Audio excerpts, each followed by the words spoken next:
বাড়ি থেকে একবার নামলেই ভালো হতো। সত্যি তো, যদি বাড়িতে তারা কেউ না থেকে থাকে, হ্যাঁ, তবে তবে সে কি করছে? রাস্তায় বসে আছে? রাস্তায়? মেজবউ এতক্ষণ? না না না, তবে কোথায়? একা এখন কি করি? আমি কি করি?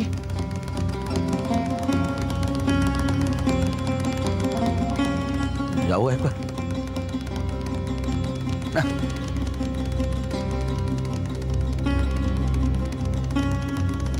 শালা, বাইরে থেকে গিয়ে একবার দেখে আসি।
কেমন আছে গো মেয়েটা? হ্যাঁ, খুব ক্লান্ত, জ্ঞান ফিরেই আবার ঘুমিয়ে পড়ল। ও, তো ডাক্তার ডাকবো? এখন গেলে হয়তো পাওয়া যেতে পারে, বুঝলে? না না, হ্যাঁ, একটু বিশ্রাম নিক, ঠিক হয়ে যাবে। আচ্ছা শুধু দিদি, ওর কি প্রায় এরকম হয়? আচ্ছা, ওরা কি ওর কোনো চিকিৎসা করায় না?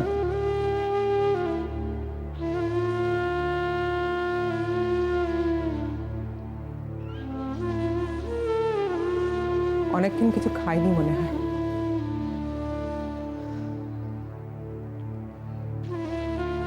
কি জানি কখন থেকে ও বাড়িতে ঝামেলা হচ্ছে।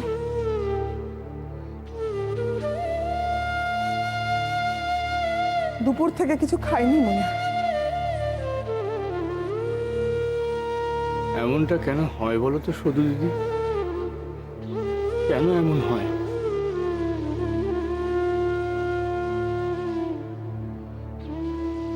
এই 9 বছর বয়সে মেয়ে মাকে শেষবারের মতো দেখলে, অথচ মেয়ে হলে অবিকল মায়ের মতো। মেয়েটাকে আজ এতটা কাটাছেঁড়া না করলেই পারতিস না। আচ্ছা শুধু দিদি,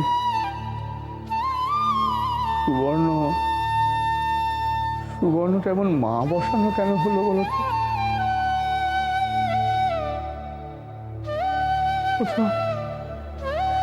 ও তো আর কারোর মতো হতে পারতো বলো?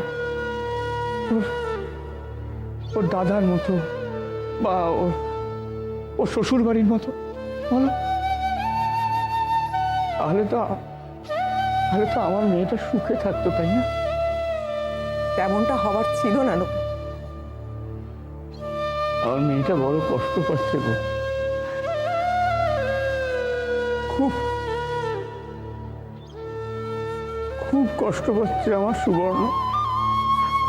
আর আমি এমন এমন অক্ষম ভাব যে আজ বাড়িয়ে বুকে টেনে নিয়ে বলতে পারছি না যে, ওরে সুবর্ণ, তুই চিরটা কাল আমার কাছে থাক। এই এই বাড়ি এই ঘর আলো করে আমার বুক ভরে থাক, কোথাও যেতে হবে না তোকে, কোথাও না। আমি বলতে পারছি না সতু দিদি, বলতে পারছি না।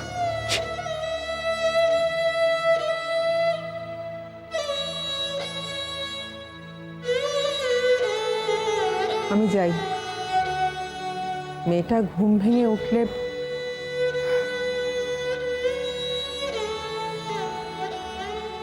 নবু, গাড়িটা ডেকে আন। হ্যাঁ, কি বলছো তুমি?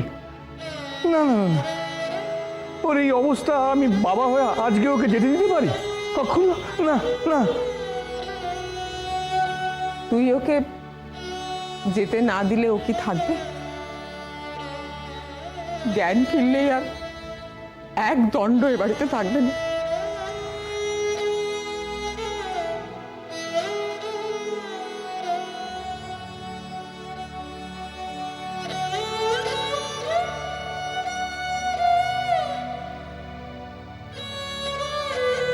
কাউকে আমি ধরে রাখতে পারলাম না সতু দিদি, কাউকে না।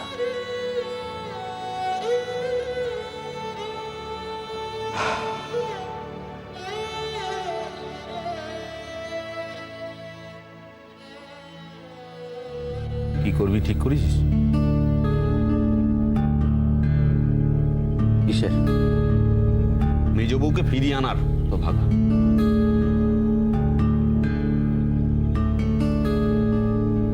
সে তো আমি বলেই দিয়েছি বর্তা, মায়ের পা ধরে যদি সে ক্ষমা চেয়ে নেয় তবে সে কথা ভাববা। এই এবার একটু হুঁশে ফের তো, আর কুমারের মতন কথা বলিস না তো।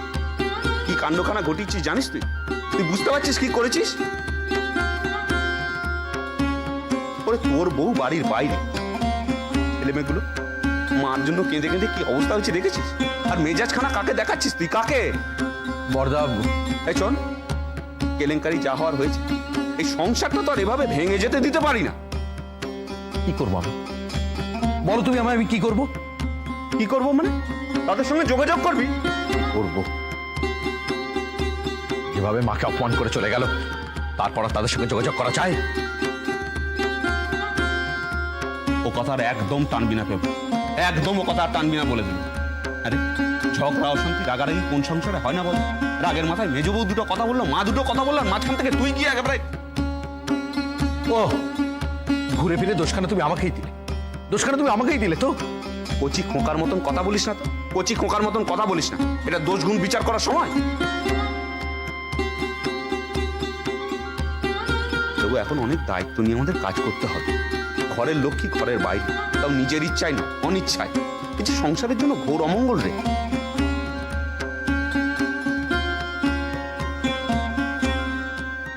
শোন, মাকে বুঝিয়ে সুঝিয়ে কাল আমরা মেজ বউকে নিয়ে আসবো, বুঝলি?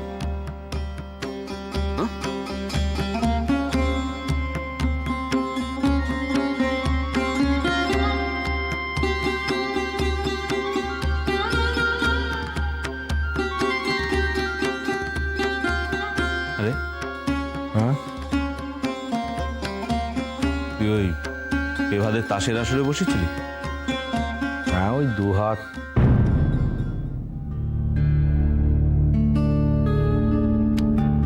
আমি কোনো দিনও তাসে হাত দেব না। একটি বার দিও। কেন? দিব্যিটা ভাঙবে আর আমি মরে বাঁচবো।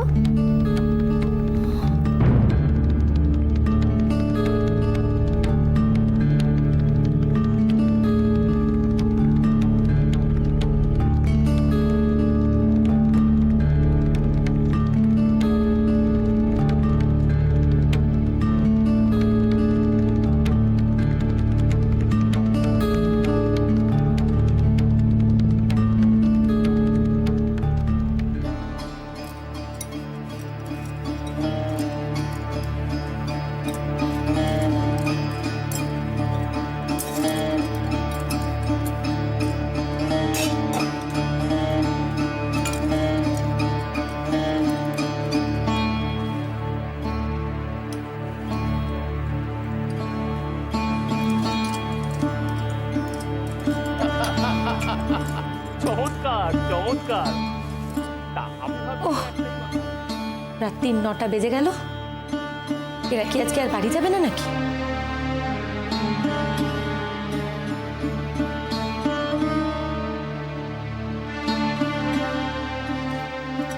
বাপেও বাপু, নিজেদের ঘর সংসারের চিন্তাও হয় না। কেন শেষদি? পুরুষ মানুষের শখ আহ্লাদ বলে কথা।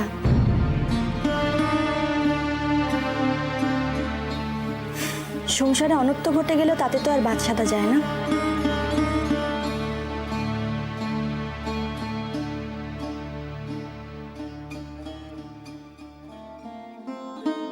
ভর্তি চাপা কানু ভানু ওদের নিয়ে আজ আমি কোণের ওই ঘরটায় গিয়ে শুয়ে পড়ি। না রে না, ওদের তিনটেকে বুধোকে নিয়ে আমিও ঘরে শুবো কোন। তুই ওদের সামলাতে পারবি না। চাপাটা তো কেঁদে কেঁদে এর চোখে দেখা যায় বলো ভর্তি? তোদের শিশুগুলো মেজদি, মেজদির কথাখানা একবার ভাবো। বদ্দি, ও বদ্দি, মেজদি ওখানে কি করছে গো? বলো না কি করছে? কি করছে? হ্যাঁ? খানিক সময়ের জন্য সে তো ছেলে মেয়েগুলোকে চোখ ছাড়া করতো না। হ্যাঁ? কাদের রোজ পড়তে বসাবে, কাদের রোজ রোজ সাজিয়ে দেবে, সকাল সন্ধে। মেসি মেসি কি করবে গো? কি করবে? মেসির খুব যন্ত্রণা হচ্ছে না? খুব কষ্ট হচ্ছে?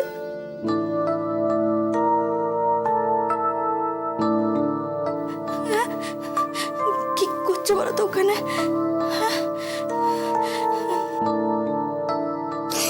ভুগবে, দেখো খুব ভুগবে।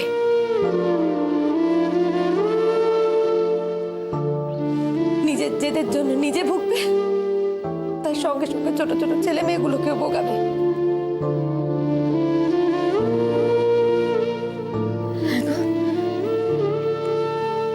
ভেঙে যাবে, ভেঙে যাবে এই সংসারখানা। হ্যাঁ, বাচ্চাগুলোর কথা একবার ভাবো। আমরা কি কোনোদিনও তাদের মা বাবা পূরণ করতে পারবো? তারা কিভাবে বড় হবে মাকে? মা যে তাদের থেকেও নেই।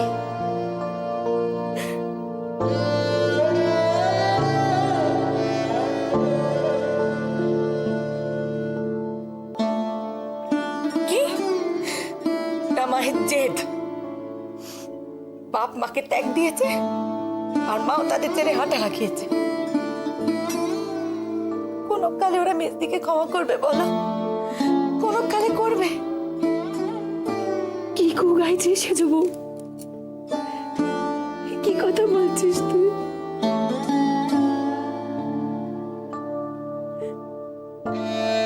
সারাটা জীবন কি এমনটাই যাবে নাকি? ঠিক হয়ে যাবে, দেখিস তোরা সব ঠিক হয়ে যাবে। মেজবু কি আর কোনোদিন এ বাড়িতে আসবে না? চুপ কর তোরা, চুপ কর।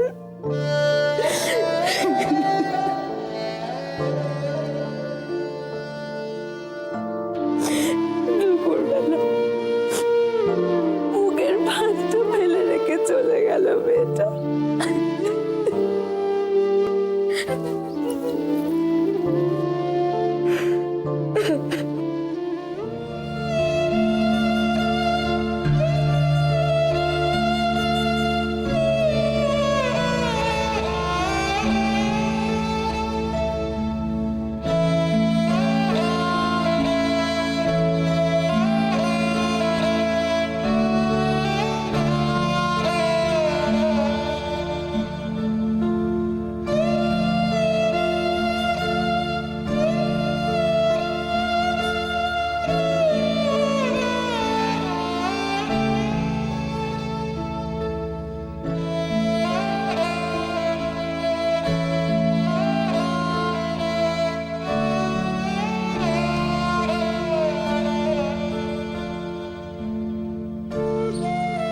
সুবর্ণ, উঠলি কেন মা? শরীরটা খারাপ, তুই শুয়ে থাক না। অনেক রাত হয়ে গেছে না, 9:30 বাজে। বাবা গাড়ি ডেকেছে। আজকের দিনটা থেকে গেলে হয় না? যেতে যখন হবে তখন আজ আর কাল কি তফাৎ। বউ, তুমি বাবাকে বলো আর দেরি না করতে। আমি দেখছি গাড়ি এসে গেছে বুঝি।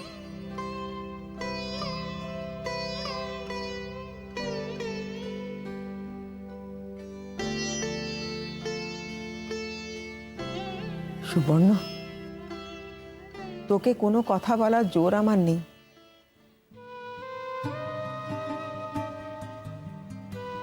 তাও বলি, আমাকে দেখ, সারাটা জীবন মামার সংসারে কাটিয়েছি, স্বামী নেননি।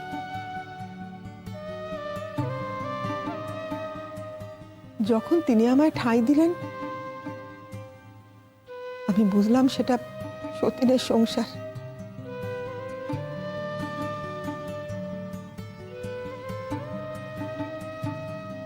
যেমন দিন গেল, আমি বুঝলাম সেইখানেই আমার আসল ঠাঁই।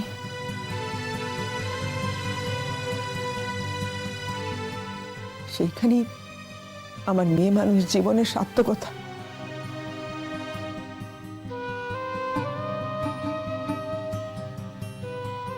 পিসি, আজ অনেক কাল পর একখানা কথা মনে পড়ল। সেই বিয়ের রাত্রিরে শোনা কথা।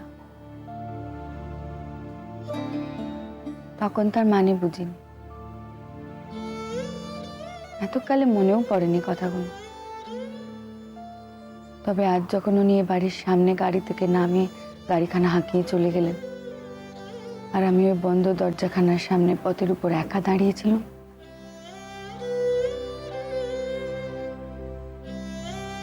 তখন আবার কথাগুলো এসে ধাক্কা মারল কানে।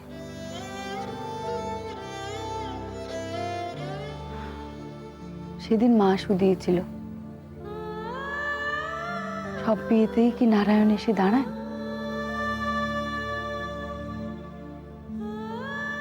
সব বিয়ে কি পবিত্র? সব গাঁটছড়ায় কি জন্ম জন্মান্তরের বন্ধন?